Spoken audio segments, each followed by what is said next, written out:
Stack the shields, Warband. The tape moved overnight. It is Tuesday, the 11th of August, 2026.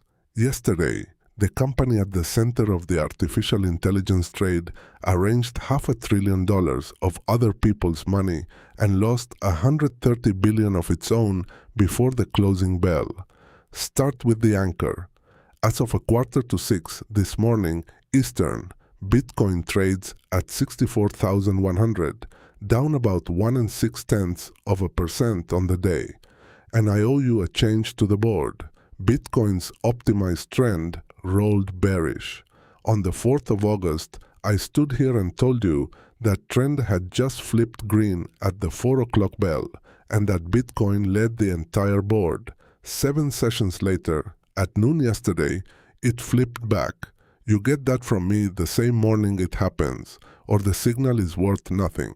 Our regime still reads risk on and pointed up, with the broad market, the Nasdaq and gold carrying green. But there are 2 red anchors on the macro layer this morning where last week there was one. The long bond, and now Bitcoin. That is our read of the InvestAnswers Decision Support System. Now hear the shape of the alert tape because it is not random.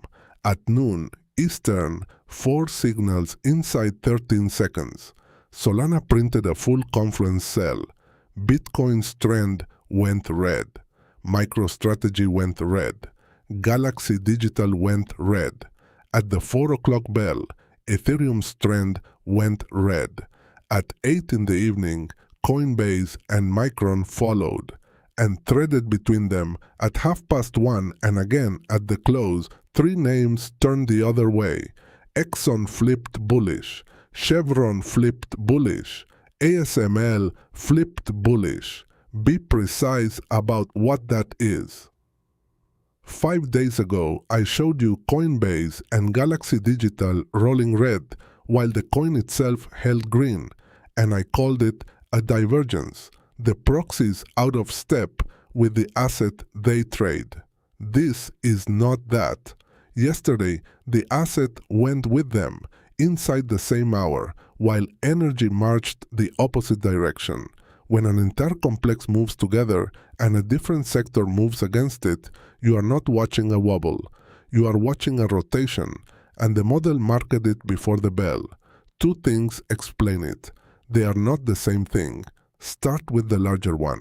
Yesterday, NVIDIA confirmed in its own newsroom a partnership with Apollo, BlackRock, Blackstone, Brookfield, Goldman Sachs, and KKR to mobilize more than $500 billion of outside financing for artificial intelligence infrastructure.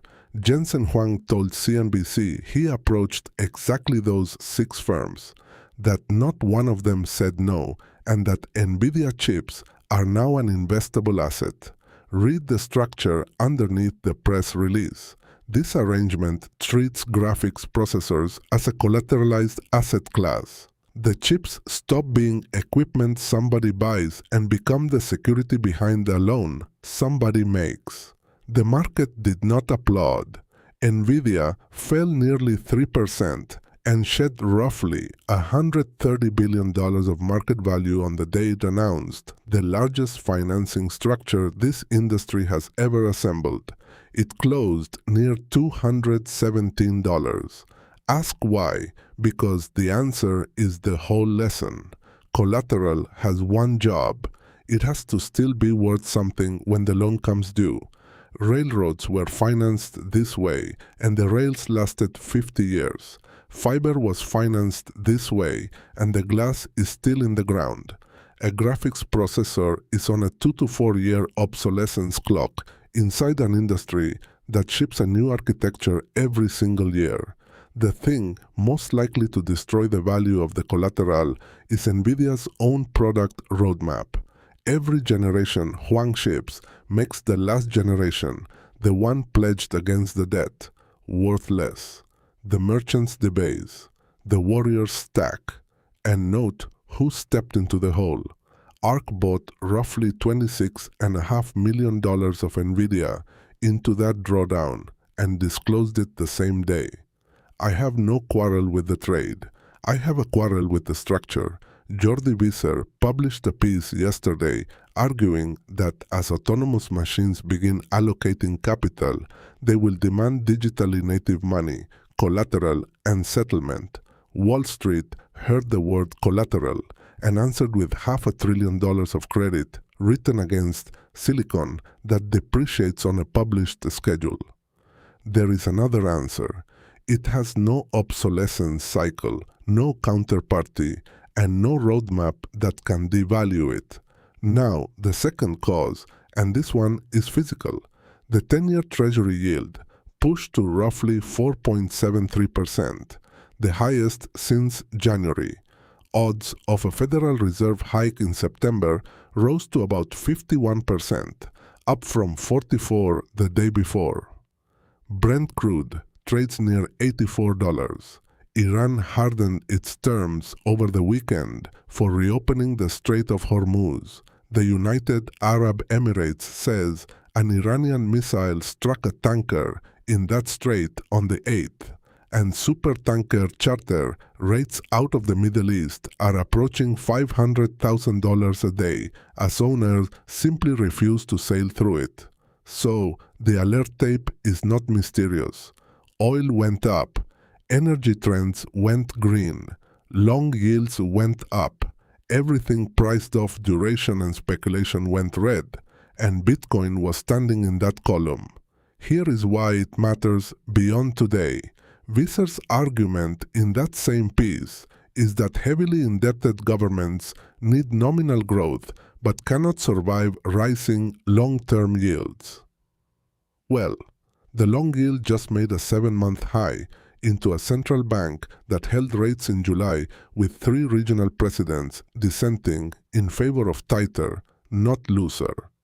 A Fed cannot cut into an oil shock, so the pressure has to escape somewhere, and it will not be through the policy rate. It escapes through the currency. That is the path he says gold's rally has already begun pricing, and it is the same path we have been standing in front of all year. The July inflation print lands tomorrow morning at 8:30. Every position on this board is an opinion about that number, whether the holder admits it or not. One last thing, and it cuts against the grain of everything above. On a day when the crypto complex rolled red and the most important chip company on earth lost $130 billion, SpaceX closed up about 4% and finished above $135 for the first time in weeks. That is the price every buyer in the June offering paid. On Friday, I told you the lockup gate had opened without a stampede, and that removing a fear is not the same as repairing a trend, because our engine still had that trend red. It flipped green that same afternoon.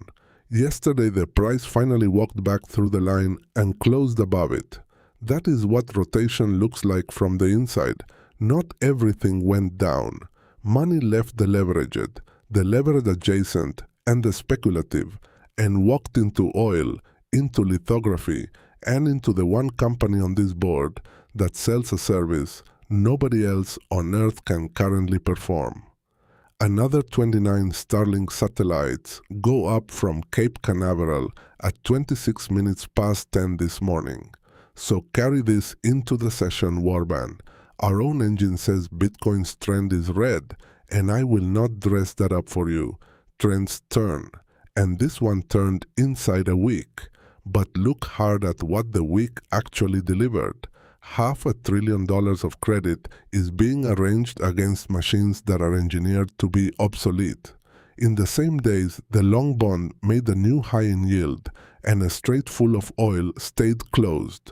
Every participant in this build-out now needs a lender, a permit, a shipping lane, or a chip that has not been superseded yet.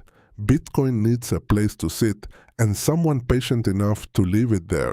Let them pledge the machines. We hold the thing that was never anyone's promise. This is Warband as a service. Viking intelligence delivered in real time. I am Ragnar, the HODLBARBARIan. Stand armored. Stack relentless. Let the weak hands feed the fire. Skål.